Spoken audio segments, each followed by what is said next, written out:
Just like in 2018, when I asked Artem Lobov what his camp was like, he gave me the old choo-choo, motherfucker. And listen, when it comes down to it, Matt, a lot of people are familiar with this choo-choo train. It's the Nite Train, Jared Gooden, and he is back, gracing the UFC fans. I mean, with his presence, he's gone 4-1 since he left the promotion not that long ago, and he's going to be taking on a familiar face in Carlston Harris. And Matt, I mean, the Fight Night Picks fans, they might recognize the fact that we talked about Jared Gooden at the start of this week, and we referenced him in his fight with Abubakar Nurmagomedov, who was originally supposed to be in this fight with Harris, but Nurmagomedov out due to an apparent illness. In steps Mr. Jared Gooden on about 4 days' notice. We're taping this on Wednesday. The fight was announced this Wednesday afternoon, and it was fun going back and doing the deep dive, kind of looking into this, because for Jared Gooden, he leaves the promotion being the UFC, goes 3-1 in 2022. He picks up the Icon FC middleweight belt in their inaugural card. That was that big, listen, I mean, Jorge Masvidal is going to dress up like Al Pacino, dressed up as a Cuban. We're doing the Scarface thing. 3-1 last year. He's already 1-0 this year in a big-time fight. That was United Fight League's inaugural card. I don't know about the website Rumble, Matt. That was a little bit different than the websites that I normally frequent, and that's probably the last time that'll go on that website. However, I did like the format, and I knew a little bit about UFL because Frank Mir's associated with it, Rampage Jackson, Tito Ortiz as well. They want to treat the fighters fairly. They want to make sure that they're paid. If I'm not mistaken, there's a little bit of healthcare coverage there in a way. But going back and watching these fights, Matt, knowing what we know about Jared Gooden in the UFC, because he fought Alan Jouban, that was kind of Jouban's swan song retirement fight. 3 judges scored that contest 30-27. Jouban. One of the worst fights ever.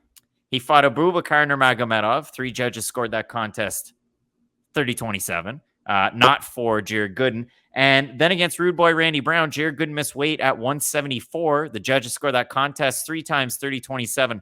Other than Jared Gooden's minute and 8-second knockout win over the Green Mask, Niklas Stutz, my guy, who went 0-3 in the UFC.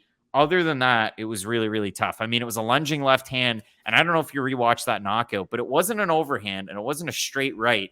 He throws his fist like this, and then hits Stutz with like he's knocking on a door. He hit him with this part of his hand when he was coming down, like he was throwing a pitch. So a really weird knockout there. Obviously, high enough level of competition outside of the UFC, fighting with XMMA, as I mentioned, Icon, and then the UFL. But Jared Gooden's one of those guys that he throws with really odd angles. He throws either a teat kick to the body or a front kick to the head. He keeps his hands down by his waist from minute 1 to minute 15, and he just lets it all hang out. And that's what makes Jared Gooden a lot of fun to watch.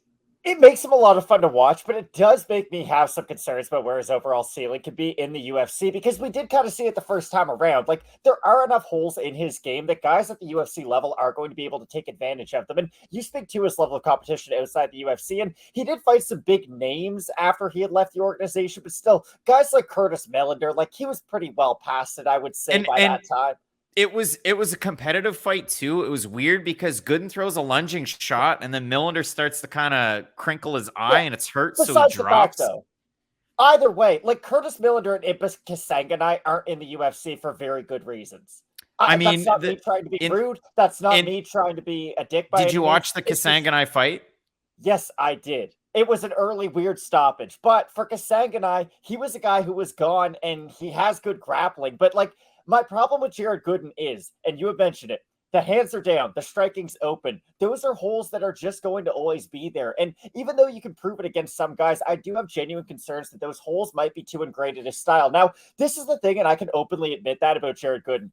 I thought he was way older than he was. Like, the fact that he is only 29 does leave me a little bit of confidence that, hey, maybe he can come back and start to regain his footing to a certain degree. Because, again, when I initially heard that he was coming back to fight Carlston Harris, I thought they were the same age. I thought, oh, okay, we're getting 2 guys who are mid-late 30s. It's going to be, you know, kind of loser goes home type thing. But for Gooden, maybe he can keep this fight on the outside and have some success. I worry about him in some of the boxing exchanges with a guy like Harris, because I do think Harris is the more heavy-handed of these two guys. They start getting into those one-shot type deals. But if Gordon can use his movement defensively well enough to get past the first round, gets past the first round into the second round, I think he can have success. My big problem is, though, how was Harris getting ready for Nurmagomedov? Because if he was just focusing a lot on the takedown defense, a little bit less on the hands, then maybe his game plan won't be as ready for a guy like Gooden. Because I will think that might not be the biggest storyline going into this week, but I will be curious to see just how similar his game plans can be.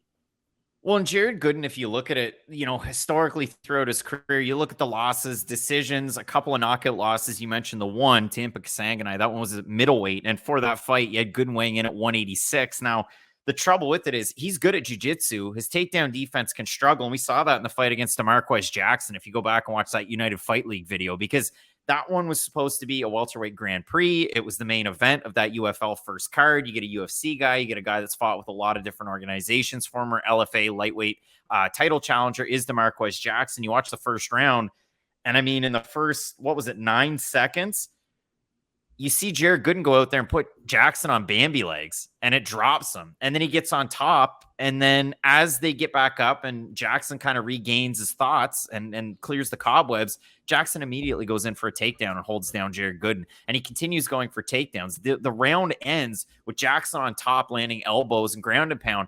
And then when the second round starts, DeMarquez Jackson has negative energy left in the tank, and he goes to throw a right hand. Or no, it was a left hand, and then he slips on it, falls down on the ground, and then Gooden, as the referee's jumping in, lands a stomp, and it's considered a stomp win by TKO. It was almost a finish due to exhaustion if there was no stomp. Like, the referee was already going to end the fight. And the other part about it is, Matt, the Tapology, it's going to say, like, the last weigh-in was either welterweight or it was a middleweight. Jared Gooden weighed in 174.2 for that fight. So he missed weight for that fight. He missed weight for the fight against Randy Brown, forfeited 20% of his purse.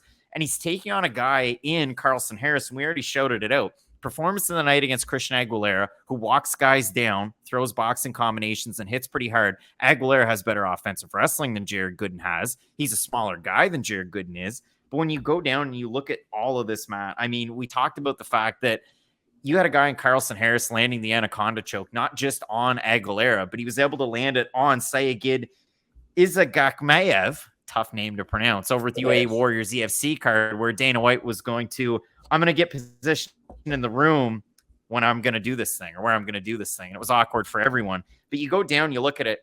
The thing that kind of weirds me out is both guys have a little bit of Trevor Peek in them. And if you look at Carlston Harris when he hits with the inside of his palm when he goes to throw his hooks. He doesn't really connect with his fist.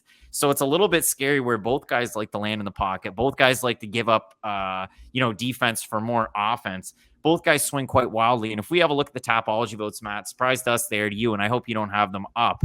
I'm going to say over under 85% Carlston Harris on 4 days' notice. I think it'll be pretty extreme. I think it'll be over. And it's under. 56 votes, 82%. Matt, the fans have not shown up on Tapology just yet.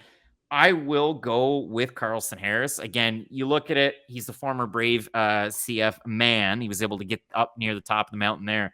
But when I do look at both these guys, and they both have good accolades. Again, I mean, Jared Gooden, icon FC middleweight champ as of late. He was the NFC middleweight champ recently with that win that he was able to pick up against Doug Ursher. Ursher, baby. And in that one, Doug Ursher, if you go on Dan Best Fight Picks Half the Battle YouTube channel, he has the fight there because he was in attendance. And Ursher throws a left hand and then pulls back and stares at his wrist, and they end the fight due to an injury. So it's pretty awkward to watch. But Gooden, former welterweight champ there with that organization, and middleweight champ. You got to give him his flowers. But for me, yeah, I just have more confidence in a guy like Carlston Harris with that full skill set. I know he's been away for about a year. He had that terrible TKO loss last time out. You got put on a poster, spinning wheel kick by Shavkat Rakhmonov. But again, for me, he doesn't necessarily have to worry about the takedown attempts from a guy like Jared Gooden. It opens up and complements his own skill set, even though the threat of the takedown turns into the anaconda choke for him. But just to me, on the short of notice, the striking from Jared Gooden's great. We already mentioned it, but I do ever so slightly favor Carlston Harris in the matchup.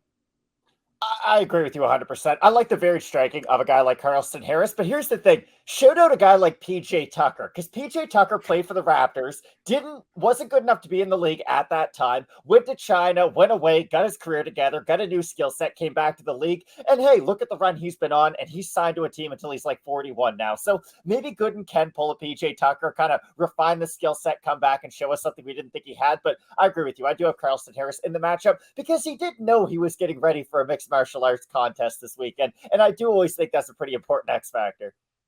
Both of us going with the man who has wins over Jotan Luderbach, Michel Pereira, and of course Wellington Turman. Both of us going with Guyana's own Carlston Harris. Matt, some big time matchups on this card. Piotr Yan taking on Merab Dvalishvili. Let us know down below in the comments section who you have in this matchup. Make sure you check out Question Mark Kicks 2 hours live before the prelims on Saturday. And coming up next weekend, Matt, UFC 286, Usman taking on, looking to challenge Leon Edwards in the third matchup. Some great MMA coming up in the weeks to come. Keep it locked in with Fight Night Picks. And as we always say, let's get into it. Let's get into it.